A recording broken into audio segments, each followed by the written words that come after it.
This is our summer home for 2021. It's a 2012 Mazda 5, which is a microvan, not quite a minivan, just a little smaller. It's got sliding side doors and third row seating, which if you fold it down and also the middle one, it folds flat. We might have been okay with putting a $10 blow-up bed back there, but that would have been a pain moving things around. With 3 days left before our road trip, I decided I was gonna build a bed. The bed lifts up easily, and I can prop it open for easy access to storage underneath. We've got an old Coleman stove, some food, some spices, kitchen stuff. You're seeing only the back half of the bed lifted here. The front opens up in the same manner, and that's where we store clothing and other gear. Here's a schematic to show you how the install is done.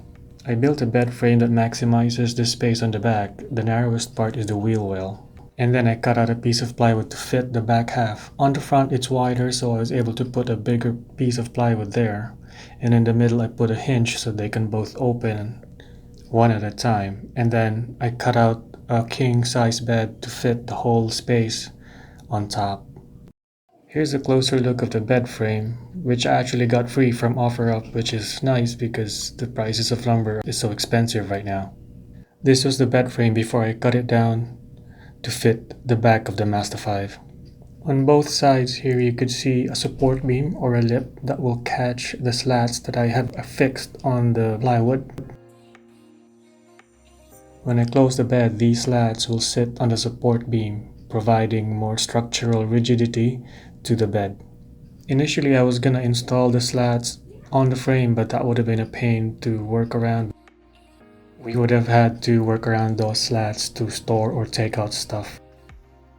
But with this design, the slats are able to provide structural support without being in the way.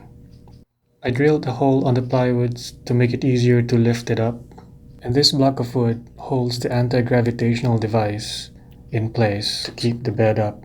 I also call it a stick. That same block of wood also butts up against the bed frame at the closed position to keep the bed in place. The front of the bed also opens in the same manner. We will not be able to open both at the same time, but that hasn't been an issue. There are some nooks and crannies where we already are able to store stuff here, but as you can see, we've kept the seats. Here's part of the bed frame and the plywood. We got the Tempur-Pedic memory foam mattress from Craigslist for free. It started as a king size mattress and we trimmed it down to fit snugly inside the van. As you can see, it butts up right against the walls. It's very comfortable. There was a lot of material left and Bonnie was able to make 2 memory foam pillows. Check it out, no gaps, so things like cell phones and glasses won't fall into the abyss underneath. For maximum airflow and minimum buggery bugs, I built a magnetically attachable and detachable bug screen to cover the back hatch. I also made similar screens for the side windows. They're not hard to make, just position the magnet, fold the screen over, and then sew it up with needle and thread.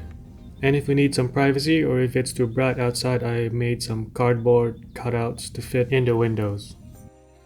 The bed itself cost us only under $15. The mattress was free, the bed frame was free. The only expenditure were the 2 pieces of 4x4 plywood that I found off Craigslist for $6 each. And then some screws lying around. I already had some hinges that I could use. The build was pretty quick. In the very morning on the day that we were supposed to leave, Bonnie and I were still trimming the bed to fit on the back.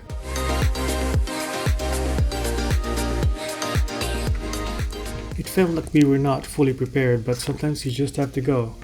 Bonnie and I have been traveling full time for the last 5 years, so it's easy for us to just up and go. So that's our van setup for the next 4 months. I hope you enjoyed it. There's more videos to come. Thanks for watching.